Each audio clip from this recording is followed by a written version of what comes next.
बोलो धर्म सम्राट युग चेतना पुरुष सदगुरुदेव परमहंस योगी राज श्री शक्ति पुत्र जी महाराज की जय।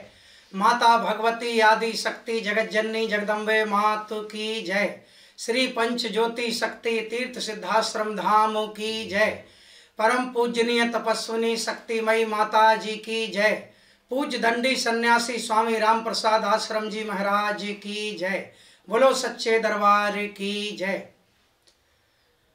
सभी देशवासियों को, सभी सनातनियों को एवं सभी संत समाज को, युवा साथियों को, माताओं बहनों को, बेटियों को, बुजुर्गों को भगवती मानव कल्याण संगठन की ओर से नए वर्ष की हार्दिक शुभकामनाओं के साथ सादर जय माता की, जय गुरुवर की।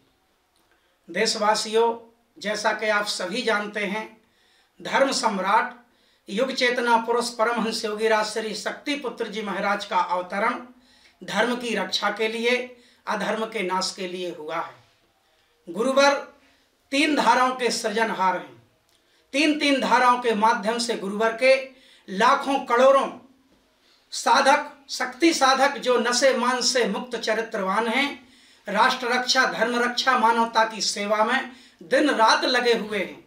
अपने स्वयं के उपार्जित धन से जो अपना जीविकोपार्जन करते हैं एवं उसमें से भी कमाई का 10वां हिस्सा परोपकार के कार्यों में लगाते हैं। ऐसे चेतनावान गुरुवर, ऐसे धर्म का पथ दिखलाने वाले गुरुवर के चरणों में हम कोटि कोटि नमन करते हैं।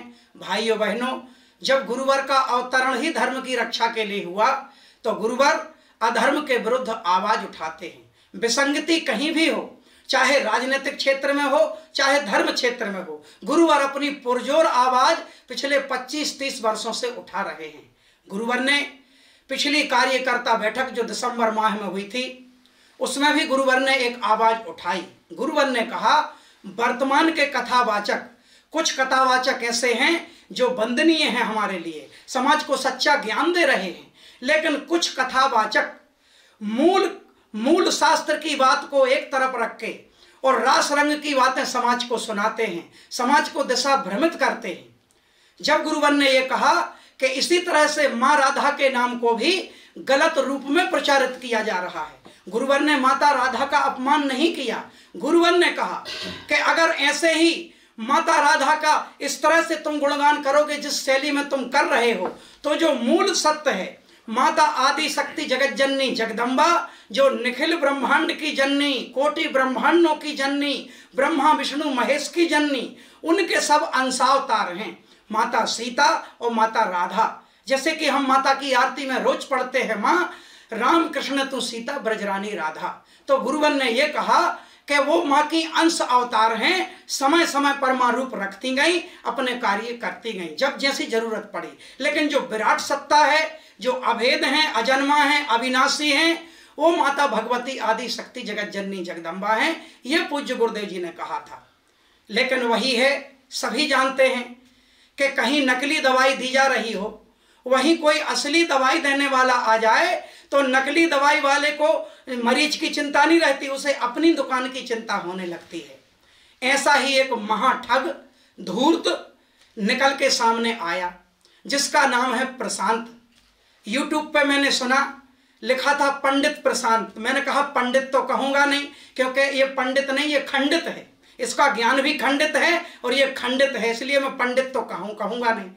इसने इतनी बात सुनकर पूरे देश में प्रचार करना शुरू कर दिया कि हमारी किशोरी जी का अपमान किया है, हमारी राधा जी का अपमान किया है, और पता नहीं मेरे आराध्य और मुझ जैसे करोड़ों शक्ति साधकों को जीवन प्रदान करने वाले आराध्य को इतने अश्लील शब्दों में इसने इतने अश्लील शब्दों का उपयोग किया, किशोरी जी का अपमान किया है।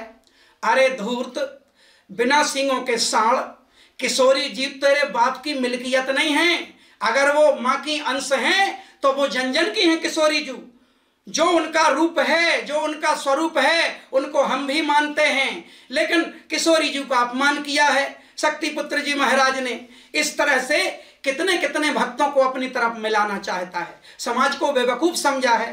परम पूज्य गुरुदेव जी ने, मैं सभी सनातनियों से आग्रह करूंगा, कभी माता राधा का अपमान नहीं किया। गुरुवर ने तो वो कहा है कि मूल सत्य बताओ, ऐसे बताओगे आज इस तरह से, कल उस तरह से, तो व्यक्ति मूल तत्व को कैसे समझ पाएगा? मूल तत्व से व्यक्ति कैसे जुड़ पाएगा? भटकता रहेगा, मूल सत्य से वंचित रहेगा। गुरुवर ने वो कहा था। लेकिन ये साण इतना बिफर गया, इतना बिफर गया कि परमहंस योगीराज श्री शक्तिपुत्र जी महाराज पर इसने चारित्रिक लांछन तक लगा दिया। इसीलिए मैंने कहा है पंडित कहलाने के लायक नहीं है। व्यासपीठ को लजाने वाले काले कौवे, अज्ञानता की गटर के गंदे कीचड़, काले कौवे सफेद वस्त्र पहनकर, बगलों जैसे सफेद वस्त्र पहनकर अपनी काले को ढकने वाले काले कौवे, तूने परमहंस योगीराज श्री शक्तिपुत्र जी महाराज पर चारित्रिक लांछन लगाया, जिनका जीवन एक ऋषि का जीवन है, जो आदि ऋषियों की परंपरा को इस कलिकाल में निभाने के लिए अवतरित हुए हैं। 18 से 20 घंटे रोज नित्य साधना करते हैं गुरुवर माँ के चरणों में पूरे विश्व कल्याण के लिए, और सारे कार्य चेतना तरंगों से करते हैं। इस भारत में ही नहीं, विदेशों में भी जिनके शिष्य जन सुधार के वो कार्य कर रहे हैं कि तुम्हारी औकात नहीं वो समझने की भी, क्योंकि तुम्हारा तो वास्ता ना कभी योग से पढ़ा, ना ध्यान से पढ़ा, ना भक्ति से पढ़ा। तुम सिर्फ समाज को यही रास रंग की कथाएं सुनवा सकते हो। ऐसे होते हैं कथावाचक।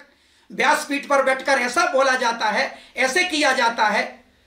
आज तुम्ही जैसे कुछ नकली कथावाचकों की वजह से पूरा समाज भटक रहा है। कृष्ण के प्रति एक अलग भाव समाज के बन रहे हैं और माता राधा के प्रति अलग भाव बन रहे हैं। कृष्ण भगवान कर्म योगी थे, कभी कर्म की शिक्षा नहीं दे सका लोगों को। कितने लोगों को कर्मवान बना दिया, बस कृष्ण भगवान का नाम लिया तो रास रंग के लिए लिया। तुम ही लोगों ने, तुम ही अज्ञानियों ने कृष्ण भगवान को छलिया और रसिया बना डाला। तुम क्या कहता है बार बार कि शास्त्रार्थ की चुनौती दी है, 24 घंटे में स्वीकार कर लोगे तो ठीक है, नहीं तो मैं हार मान लूंगा। अरे तेरे ही मानने से सब कुछ होता है। तू शास्त्रार्थ की चुनौती देता है, 10-20 संस्कृत के श्लोक रट लेता है तो शराबी भी रट लेता है, एक जुआरी भी रट लेता है। उन युग चेतना पुरुष को चैलेंज देने के लिए शास्त्रार्थ की, अरे पिछले 25-30 वर्ष से गुरुवर साधनात्मक तप बल की चुनौती दे रहे हैं। तब कहां छुपा था चूहा बिल में? तब तो शायद तेरा जन्म भी नहीं हुआ था, तब से चुनौती गुरुदेव जी दे रहे हैं विश्व अध्यात्म जगत को अपने साधनात्मक तप बल की। तू शास्त्रार्थ की चुनौती देके, वो भी अपने घर में बैठकर, और क्या कह रहा है कि 24 घंटे तक नहीं स्वीकार करोगे तो मैं हार मान लूंगा, मैं पोल खोल दूंगा। जिस कीर्ति क्रांति पत्रिका का तू बड़े विस्तार से विवरण दे रहा है, इतना गौरवान्वित हो रहा है जैसे कोई खजाना मिल गया हो। अरे पोंगा पंडित, वह कीर्ति क्रांति में बता दूं समस्त देशवासियों को, परमहंस योगीराज श्री शक्तिपुत्र जी महाराज के अग्रज विधाता स्वर्गीय राम खिलावन शुक्ल जी, हमारे पूज्य बाबूजी, उनकी हत्या जिन लोगों ने की थी, वह 5 लोग आज आजीवन कारावास की सजा भोग रहे हैं। उन्हीं 5 लोगों ने उमेश दीक्षित से मिलकर एक फर्जी पत्रिका का प्रकाशन किया था। तू भी उन अपराधी हत्यारों के षड्यंत्र में आ गया, उनकी साजिश में फंसता जा रहा है और कीर्ति क्रांति का बखान कर रहा है। मैंने उस पत्रिका का पिछले वीडियो में भी नाम रखा था, वो कीर्ति क्रांति नहीं, वो कीर्ति भ्रांति है, समाज में भ्रांति फैलाने के लिए, पूज्य गुरुवर के खिलाफ जनाक्रोश लाने के लिए, लेकिन वो सफल नहीं हुए। उमेश दीक्षित और उनकी टीम पे माननीय न्यायालय में मुकदमा चल रहा है, विचाराधीन है मामला, और वो हत्यारों से मिलकर जो फर्जी पत्रिका का प्रकाशन हुआ था वो पूरे आजीवन कारावास भोग रहे हैं। और पूज्य गुरुवन ने जितनी बातें पत्रिका में फर्जी लिखी थी, पूज्य गुरुवन ने उस समय घोषणा की थी कि अगर कोई इस एक बात को भी सत्य प्रमाणित कर देगा तो मैं 1 करोड़ का इनाम दूंगा। इतना ज्ञान होना चाहिए काले कौवे तुझको। तुम क्या जाने 10-20 श्लोक पढ़कर लाखों लाखों करोड़ों करोड़ों लोगों की आस्था के केंद्र बिंदु परमहंस योगीराज श्री शक्तिपुत्र जी महाराज को इन चारित्रिक लांछन लगा रहा है। अगर भगवती मानव कल्याण संगठन को एक बार गुरुवर का आदेश हो गया तो तू तो बार बार चूहा और बिल की बात कर रहा है, तुझे चुल्लू भर पानी डूबने के लिए नहीं मिलेगा। इतना ध्यान रखना। आत्मीय देशवासियों, इसकी कुछ करतूत इस छोटे से गीत में मैं आपको सुनाना चाहता हूं कि ऋषि राज की सुनकर वाणी, ऋषि राज की सुनकर वाणी, लग गया जिसको दंश है, ऋषिराज की सुनकर वाणी लग गया जिसको दंश है। सुनो रे भैया मथुरा नगरी में कलयुग का कंस है। सुनो रे भैया मथुरा नगरी में कलयुग का कंस है। देशवासियों, हम तो समझते थे कि कंस द्वापर युग में कृष्ण कन्हैया के हाथों मारा गया है, लेकिन अभी अभी 2-3 दिन से पता चला कि नहीं, जब कंस मरा था तो अपने कुछ छोटे छोटे अंश छोड़ के गया था, उन्हीं अंश से फिर एक कंस पैदा हो गया है। तू कंस है वर्तमान के कलयुग का, तू कोई ज्ञानी व्यानी नहीं। इस श्लोक तो मैंने पहले भी कहा, शराबी भी रट लेता है, तो उससे ज्यादा इस श्लोक हमारे गांव के बच्चों को आते हैं। सुनो रे भैया मथुरा नगरी में कलयुग का कंस है। झूठे ज्ञान की अकड़ को लेकर व्यास पीठ पे बैठ रहा। झूठे ज्ञान की अकड़ को लेकर व्यास पीठ पे बैठ रहा। लेके नाम राधा मैया का भक्तों से धन ऐंठ रहा। मेरे गुरुवर के लिए क्या कह रहा था कि भाइयों बहनों, मैंने सब कुछ पता कर लिया है। इनकी स्टील फर्नीचर की दुकान थी। अरे अज्ञानी काले कौए बिना सींगों के सांड, हाँ, मेरे गुरुवर की स्टील फर्नीचर की दुकान थी। इससे सिद्ध होता है, ज्ञान ले ले थोड़ा बहुत, इससे सिद्ध होता है कि जब से परमहंस योगीराज श्री शक्ति पुत्र जी महाराज ने बचपन के कुछ वर्षों के बाद जब से अपनी अध्यात्म तप की यात्रा की थी, तब से गुरुवर ने अपने आप को कुछ व्यवसाय से जोड़ के रखा था, ताकि अपने कर्म बल से उपार्जित धन से वो स्वयं का जीव को उपार्जन करते हैं और उसमें से कुछ निकाल कर भक्तों के कल्याण के लिए भी लगाते हैं, दीनहीनों की मदद भी करते हैं, क्योंकि उन्होंने अपने आप को कुछ ना कुछ व्यवसाय से जोड़ रखा था। तेरे जैसी अधर्म की कमाई नहीं खाते मेरे गुरुवर, तेरे जैसे भक्तों के चढ़ावा पे अपना जीवन यापन नहीं करते मेरे गुरुवर। और गुरुवर क्या अपने शिष्यों को भी गुरुवर ने आदेश दिया है कि जितना भी कमाते हो उसका 10% किसी गरीब की शादी में, या कोई बिना कपड़ों के जा रहा है तो उसकी मदद कर दो, या और भी समाज सुधार के कोई भी कार्य हैं तो हम सब लोग भी अपने जीवन की कमाई का 10वां हिस्सा परोपकार में खर्च करते हैं। बता रहा है कि स्टील फर्नीचर की दुकान थी। ये बहुत बड़ी जानकारी बता दी तूने। ये तो सारे भक्त जानते हैं कि हमारे गुरुवर की शहडोल में स्टील फर्नीचर की दुकान थी, और वहां भी तब तो उस दुकान में भी 10-20 लोग ईमानदारी की रोटी कमाया करते थे, खाते थे। गुरुवर ने वही रास्ता तय किया है। झूठे ज्ञान की अकड़ को लेकर व्यास पीठ पे बैठ रहा। लेके नाम राधा रानी का भक्तों से धन ऐंठ रहा। नहीं करे स्वीकार जो राधा रानी माँ का अंश है। यही तो सच्चाई है भाई, तेरा क्या बिगड़ गया? बार बार कह रहा है किशोरी जू का अपमान किया, किशोरी जू का अपमान किया। किशोरी जू तेरे बाप की मिल्कियत नहीं, हमारी भी है किशोरी जू, इन लाखों लाखों सनातनियों की है किशोरी जू। लेकिन मूल सत्य की तरफ इंगित किया गुरुवर ने कि मूल तत्व कोई और है, ये अंश है, इसमें क्या बुरा कहा। और जब जब जहां जरूरत पड़ेगी वहां मुखरता से मेरे गुरुवर बोलते हैं। दिल्ली में महाशंखनाद हुआ तो दिल्ली में बोले, रायपुर में महाशंखनाद हुआ तो रायपुर में बोले, लखनऊ में महाशंखनाद हुआ तो लखनऊ में बोले, भोपाल में महाशंखनाद हुआ तो भोपाल में बोले, चंडीगढ़ में महाशंखनाद हुआ तो चंडीगढ़ में बोले। तू क्या समझता है? तेरे जैसे कुएं के मेंढक जैसा दायरा नहीं गुरुवर का। गुरुवर विराट हैं और गुरुवर साधनाओं को, योग को, शक्ति साधकों को विस्तार दे रहे हैं। अरे नहीं करे स्वीकार जो राधा रानी माँ का अंश है।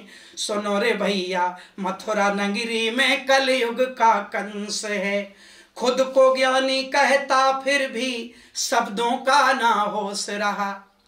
इससे संस्कार पता चलते हैं तेरे, जो गुरुवर के लिए अपशब्दों का उपयोग किया, इससे मैं तो दंग रह गया कि कोई वेद पढ़कर यह स्थिति प्राप्त करता है तेरे जैसी। वेद क्या सिखलाते हैं, वेदों में क्या मूल सार छिपा है, मैं बताता हूं। बहुत श्लोक सुनाए तूने पिछले 3-4 वीडियो में, मैं बताता हूं, यही श्लोक बताता रहा।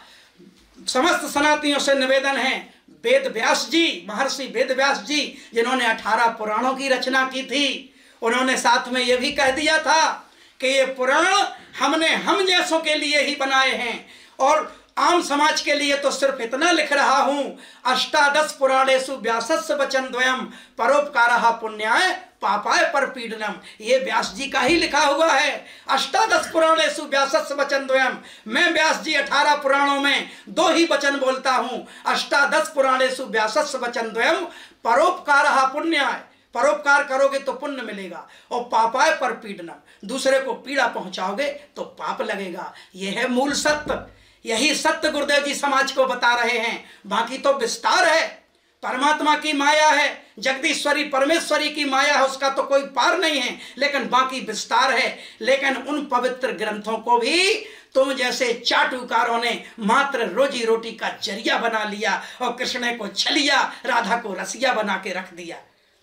अगर इतना ही मां का स्वरूप मानते हो तो उनकी मूल स्थिति समाज को बताओ, तुमने समझी हो तो। इस श्लोकों से क्या होता है? मेरे गुरुवन ने प्रकृति से एकाकार किया है, और डंके की चोट पे कह रहे हैं पिछले 30 वर्ष से कि मैं प्रकृति से एकाकार हूं, मेरे शब्द प्रकृति के शब्द हैं, और जब चाहूं जहां चाहूं मैं प्रकृति के दर्शन कर सकता हूं। क्यों मिर्ची लगी? तुमने क्या पाया? तुमने किया राधा रानी से एकाकार, तुमने किया वेदों का एकाद मंत्र सिद्ध, चले हैं अश्लील शब्द बोलने। खुद को ज्ञानी कहता फिर भी शब्दों का ना होश रहा, और खुद को सत्य का ज्ञान नहीं और झूठा ज्ञान परोस रहा। झूठे ज्ञान की लंका का, झूठे ज्ञान की लंका का निश्चित होना विध्वंस है। लाल बंदर सोच रहा होगा ऐसा कहने से बहुत सारे हमारी तरफ आ जाएंगे।